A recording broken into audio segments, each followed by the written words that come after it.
జాతీయ లోక్ అదాలత్లో ఎక్కువ కేసులు పరిష్కరించేలా కృషి చేసిన ఎస్పీలకు ప్రశంసా పత్రాలు. నేర పరిశోధనలో విశేష ప్రతిభ కనబరిచిన వారికి పోలీస్ శాఖ ఇచ్చే ప్రతిష్టాత్మక ABCD award for best in crime detection అవార్డులను AP DGP CH Dwaraka Tirumalarao ప్రదానం చేశారు. మంగళగిరిలోని డీజీపీ ప్రధాన కార్యాలయంలో బుధవారం ఈ కార్యక్రమం జరిగింది.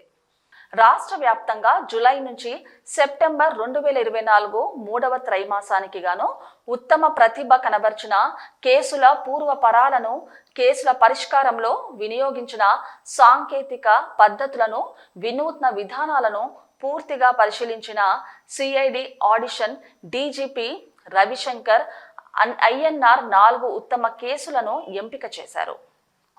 అవార్డుకు ఎంపికైన కేసుల వివరాలు.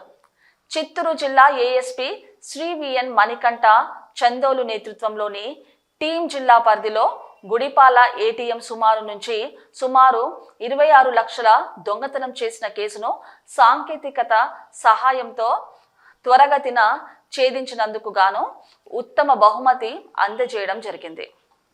Guntakal railway police SP Shri Rahul Meena నేతృత్వంలో టీం హిందూపూర్ రైల్వే పోలీస్ పరిధిలో మత్తు పదార్థాలు కలిపిన కూల్ డ్రింక్ ఇచ్చి బంగారం, నగదు, ల్యాప్టాప్లు, మొబైల్ ఫోన్లను దొంగతనం చేసిన కేసును సమర్థవంతమైన రీతిలో ఛేదించినందుకు ద్వితీయ బహుమతిని అందజేశారు.